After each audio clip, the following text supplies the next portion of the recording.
Duel at Dusty Gulch by Ruben White. The setting sun painted Dusty Gulch in shades of amber and crimson, its dying rays catching the dust motes that danced eternal in the desert air. Clara O'Reilly stood behind the weathered bar of the Silver Spur, her practiced hands working a cloth over the scarred wood while her mind churned with worry. The usual evening chatter of her patrons had given way to something darker, whispered words about the coming duel between two of the deadliest guns in the territory. "Miss Clara," old Tom Weber muttered from his regular perch, "reckon there's gonna be blood come noon tomorrow." He nursed his whiskey, eyes fixed on the saloon's swinging doors as if expecting trouble to burst through at any moment. Clara's fingers tightened around the cloth. "There's been enough blood spilled in Dusty Gulch to last us all a lifetime, Tom." Her green eyes flashed with determination. "And I aim to see that changes." The source of all the trouble sat in opposite corners of her establishment. To the left, Buck the Ace McGraw lounged in his chair, boot heels propped on a table, his cavalry hat tipped low over eyes that gleamed with barely contained fury.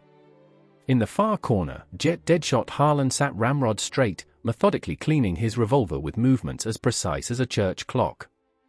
The poker game that had started it all still lay scattered across a table near the center of the room, cards, chips, and an overturned bottle of whiskey frozen in time like a still-life painting of impending violence. Clara could still hear the accusations that had flown faster than bullets ever could. "You're a damn cheat, Harlan!" Buck had roared, flipping the table with enough force to send cards fluttering like startled doves. "Ain't no man alive can draw for aces honest." Jett had simply risen, slow and deliberate as winter frost. "The only thing worse than a sore loser, McGraw, is a dead one. Which is what you'll be if you don't back down right quick." "High noon tomorrow," Buck had spat. "We settle this proper." Now the night stretched between that moment and the promised violence of tomorrow, thick with tension and the weight of inevitability. Clara watched as more townspeople filtered into the saloon, drawn by the electric atmosphere of approaching bloodshed like moths to a flame. She knew both men better than most. Buck McGraw was all fire and thunder, quick to anger but just as quick to laugh. He'd helped her fix the saloon's roof last summer without asking for a penny in return. Jett Harlan was his opposite in every way, cold as a mountain stream and twice as deep. He never spoke of his past, but Clara had seen him slip coins to Widow Jensen's children when he thought no one was looking. The thought of either man lying dead in the dust tomorrow made her sick to her stomach. As the evening wore on, Clara began to formulate a plan. It was risky, maybe even foolish, but she hadn't kept the Silver Spur running through drought, depression, and disaster by playing it safe. She waited until the crowd had thinned somewhat, then approached Buck's table with a fresh bottle of whiskey. "Evening, Buck," she said, setting down the bottle with deliberate care. "Seems to me there might be a better way to settle this business." Buck's eyes narrowed beneath the brim of his hat. "With all due respect, Miss Clara, this ain't your concern." "My town, my saloon, my concern," she replied firmly. "Besides, I've got a proposition might interest you both." She raised her voice slightly, ensuring it would carry to Jett's corner. "Unless you're afraid of losing twice in 1 week." That got their attention. Pride was a powerful tool when wielded properly, and Clara knew just where to strike. Both men's heads snapped up, and she could practically feel the heat of their glares. "What kind of proposition?" Jett asked, his voice quiet, but carrying clearly across the room. Clara smiled, though her heart was hammering against her ribs. "One last game. High-stakes poker. Winner takes all, including the right to walk away from tomorrow's unpleasantness with honor intact." The silence that followed was absolute. Even the ever-present wind seemed to hold its breath, waiting for their response. Buck was the first to break it with a harsh laugh. "And I suppose you'll be dealing?" he asked, sarcasm dripping from every word. "Better than that," Clara replied. "I'll be playing." The laugh died in Buck's throat as he studied her face. Clara O'Reilly had a reputation of her own in Dusty Gulch. Some still remembered when she'd first arrived 5 years ago, a young widow with nothing but determination and a deck of cards to her name. She'd won the Silver Spur in a game that had become local legend, though she rarely played anymore. Three-handed poker, Jett mused, finally setting aside his cleaned revolver. Interesting proposition. Clara held her breath. The next few moments would determine whether Dusty Gulch would see another sunrise without bloodshed. She could see the wheels turning in both men's minds, pride warring with curiosity, anger with intrigue. Terms? Buck finally asked. Simple enough. We play until one person holds all the chips. Winner takes the pot from your previous game, plus an additional $1,000 I'll put up myself. She paused, letting that sink in. $1,000 was no small sum in these parts. Loser or losers leave town by sunset tomorrow. No shots fired, no blood spilled, no graves dug. The saloon had grown crowded again as word of the new development spread. Clara could feel the weight of dozens of eyes upon them, the collective hope of a town that had seen too much violence already. And if we refuse? Jett asked, his voice holding a dangerous edge. Clara met his gaze steadily. Then I close my doors right now, and you two can explain to the good sheriff why you're having your little showdown without proper refreshment to hand. A tense moment passed, then Buck let out a genuine laugh. Well, I'll be damned. You've got sand, Miss Clara, I'll give you that. He pushed back his chair and stood. I'm in. Jett considered for a moment longer, then nodded once, sharp and decisive.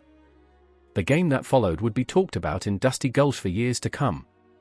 Clara proved why she'd earned her own reputation, playing with a skill that kept both men off balance. She neither won nor lost dramatically, but stayed steady, letting them focus their aggression on each other while she bided her time. Hours passed. The crowd thinned and swelled like the tide, but the three players remained focused on their cards, on each other, on the growing stakes between them. Clara had just begun to think her plan might actually work when fate decided to throw in a wild card of its own. The first shot took everyone by surprise. The window behind Buck exploded inward, showering the room with glass. In the chaos that followed, Clara caught a glimpse of masked riders outside, more guns blazing in the darkness. Raiders, someone shouted, and the saloon erupted into panic. In the midst of it all, Clara found herself shoulder to shoulder with both Buck and Jett, all three of them taking cover behind the bar as bullets splintered wood around them. Friends of yours? Buck asked Jett dryly, drawing his revolver. Was about to ask you the same thing, Jett replied, already returning fire through a gap in the barricade. Clara checked her own shotgun, kept under the bar for emergencies. Less talking, more shooting, gentlemen. Unless you'd rather let these jackals take my saloon? The look that passed between the two men spoke volumes. Whatever their differences, neither was about to stand by while outlaws shot up a ladies' establishment. They moved like they'd been fighting together for years, Buck providing covering fire while Jett made his way to a better position, then Jett doing the same for Buck. Clara proved she could do more than deal cards, her shotgun speaking with authority whenever a raider got too bold. The battle seemed to last forever, and no time at all, the air thick with gun smoke and the sharp crack of revolvers. When it was over, 3 raiders lay dead, 2 more had fled into the night, and the Silver Spur looked like it had been hit by a tornado. But they'd won. As the dust settled, Clara found Buck and Jett standing in the middle of her ruined saloon, looking at each other with something like respect. Nice shooting, Buck said finally. You too, Jett replied. Then, after a pause, I wasn't cheating. Buck studied him for a long moment, then nodded slowly. Yeah. Reckon I knew that. Heat of the moment and all that. Clara looked between them, hardly daring to hope. So, about that duel tomorrow? Both men had the grace to look somewhat sheepish. Seems kind of foolish now, Buck admitted. Way I figure it, any man who'll stand his ground against raiders is all right by me. Agreed, Jett said simply. Clara felt a smile spreading across her face. Well then, gentlemen, seeing as how you helped save my establishment, I'd say the drinks are on the house. After we clean up this mess, of course. The next day, instead of a duel, Dusty Gulch saw something rarer, Buck McGraw and Jett Harlan working side by side to repair the Silver Spur's broken windows and bullet-riddled walls. Clara supervised from her usual spot behind the bar, hiding her smile behind a cloth as she polished glasses that had somehow survived the chaos. Word spread quickly about how the three of them had fought off the raiders, growing more elaborate with each telling. Some said it was a gang of 20 men they'd faced down, others swore it was revenge-seeking outlaws from one of Jett's mysterious past dealings. Clara never corrected any of the stories, figuring the truth, that sometimes the worst enemies could become the strongest allies, was better left unspoken. As the sun set that evening, casting those same long shadows across Dusty Gulch's main street, Clara watched Buck and Jett share a drink at her bar. They weren't friends, not exactly, but they'd found something better: respect. And in a place like Dusty Gulch, that was worth more than gold. The poker game they'd started remained unfinished, cards and chips still scattered across the floor where they'd fallen. Nobody suggested completing it. Some things, Clara reflected, were better left unresolved. She picked up a stray ace of spades from behind the bar, turning it over in her hands thoughtfully. The card that had started all the trouble now seemed harmless enough, just paper and ink and possibility. Like the town itself, it held different meanings depending on how you looked at it. The wind outside kicked up, sending tumbleweeds rolling past the saloon's newly repaired windows. But inside the Silver Spur, the air was clear and quiet, filled with the comfortable sounds of people who'd found their peace with each other, at least for now. Clara smiled and tucked the ace away in her apron pocket. In Dusty Gulch, tomorrow was always another day, another chance for redemption, another opportunity for enemies to become allies. And as long as the Silver Spur stood, there'd be a place for all of them to find their way home. The end. Join the adventure with the Western Echoes, Cowboy Tales Unleashed. If you're loving our cowboy stories and captivating tales, don't miss out. Hit that subscribe button to stay updated on all our future posts. Saddle up and ride along with us.